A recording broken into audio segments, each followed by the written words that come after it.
ஓம் நம சிவாய.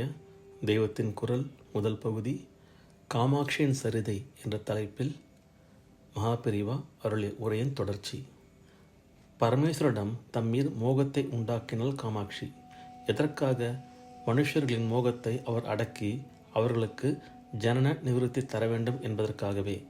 கலப்பில்லாத ஞானமயமாக இருக்கிற ஈஸ்வரனை லோகக்ஷேமத்துக்காக மோகிக்க வைத்த சிவகாம சுந்தரி அவள். இப்படிப்பட்ட நீயே மோகத்தில் மூழ்கி கிடக்கிறவர்களை கைதூக்கி மோட்சம் தருகிறாயே, என்ன ஆச்சரியம் என்று பாடுகிறார் மூகர். பரமேஸ்வரனுக்கு காமத்தை உண்டாக்கியவாறே நம்முடைய காமத்தை கண்டிக்கிறாள். காமன் பஞ்ச புஷ்பபானங்களையும் கரும்பு வெள்ளையும் பிரயோகித்து நம்முடைய பஞ்ச இந்திரியங்களையும் மனசையும் தடுமாறி போக செய்கிறான். பரதேவதை இந்த பஞ்ச பானங்களை தன் திருக்கரங்களில் பிடித்து கொண்டிருப்பதாலே நம்முடைய இந்திரியங்கள் வெறித்து ஓடாமல் தன் பிடிப்பில் வைத்து கொண்டு ரட்சிக்கிறார். அவளுடைய கையில் மனோரூபமான இக்ஷு கரும்பு இருப்பதால் நம் சித்த விவகாரங்கள் எல்லாம் நசிக்கின்றன. சப்தம், ஸ்பரிசம், ரூபம், ரசம், கந்தம் என்று ஐம்புலன்கள் அனுபவிக்கிற அழகுகள் எல்லாம் அவளுடைய அழகுதான்.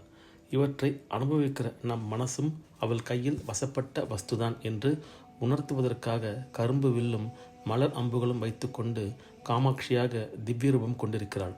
கரும்பின் மாதுரியமும் புஷ்பங்களின் மிருதுத்தன்மையும் கொண்டவளாக இருக்கிறாள்.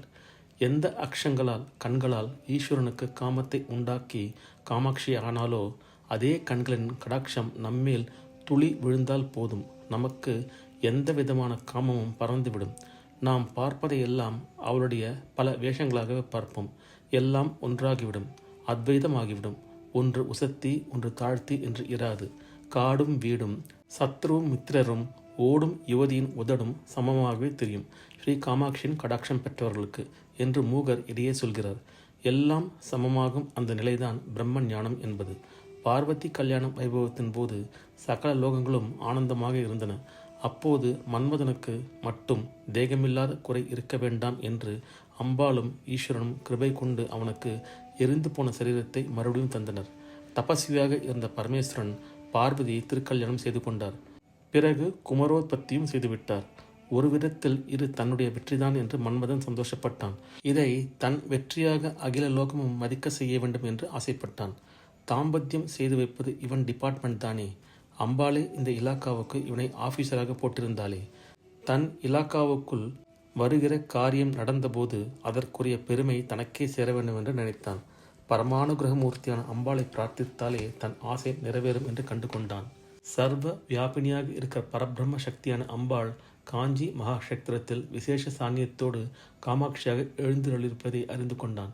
பூலோகத்தை ஒரு ஸ்திரீயாக பாவித்தால் அவளுக்கு பூட்டிய ஒட்டியானம் மாதிரி காஞ்சிபுரம் உலகத்தின் மையமாக இருக்கிறது. காஞ்சி என்றாலே ஒட்டியானம் என்றே அர்த்தம். அதில் நாபிஸ்தானத்தில் காமாட்சியின் வாசஸ்தானமான கர்ப்பகிரகம் இருக்கிறது. அதற்கு பேர் பிலாகாசம். பிலம் என்றால் குகை.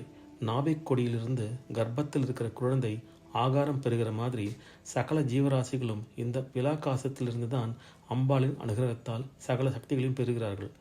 ஆகாசம் என்பதே ஆத்மஸ்வரூபம். எங்கும் பரவியிருக்கும் வெளியை மகாகாசம் என்பார்கள். அந்த வெளியே நமக்குள்ளே ஆத்மாவாக ஞானமயமாக இருக்கிற போது பேரம்பலம் சிற்றம்பலமாகிறது. மகாகாசம் தகராகாசமாகிறது. சிதம்பரம் என்பதும் அதுதான். சித் என்றால் ஞானம், அம்பரம் என்றால் ஆகாசம். நம்மை நாமே அறிந்து கொள்ளும் ஞானம் உண்டாகும் போது நம்முடைய சகல எண்ணங்களுக்கும் மூலமான வஸ்து நம்முடைய சுவாசத்துக்கும் மூலமாக இருதய ஆகாசமாக இருப்பதை அனுபவிக்க முடியும். லோகத்தையே ஒரு புருஷ வடிவமாக கொண்டால் அந்த விராட் புருஷனின் இருதயஸ்தானம்தான் சிதம்பர கஷேத்திரத்தில் ரகசியமாக உள்ள ஆகாசம். சிதம்பர ரகசியம் என்றே அதை சொல்வார்கள். அதுவேதான் காஞ்சிபுரத்தில் பிலாகாசமாகவும் இருக்கிறது. காமகோஷ்டம் என்று சமஸ்கிருதத்திலும் காமக்கோட்டம் என்ற தமிழிலும் சொல்லப்படுகிற காமாட்சி ஆலயத்தின் கர்ப்பகிரகத்தில் பிலாகாசம் இருந்தாலும் அதன் சக்தி காஞ்சி மண்டலம் முழுவதிலுமே பரவியுள்ளது. சிதம்பரத்தில் சித் சபையில் மட்டுமே ஞானாகாசம். இங்கோ காஞ்சி மண்டலம் முழுக்க அது வியாபித்திருக்கிறது. புராணம் இப்படித்தான் சொல்கிறது. ஓம் நம சிவாய. இந்த அருள் உரையின் தொடர்ச்சியை அடுத்த பதிவில் காணலாம். ஓம் நம சிவாய. ஹர ஹர சங்கர, ஜெய ஜெய சங்கர, காஞ்சி சங்கர, காமகோட்டி சங்கர.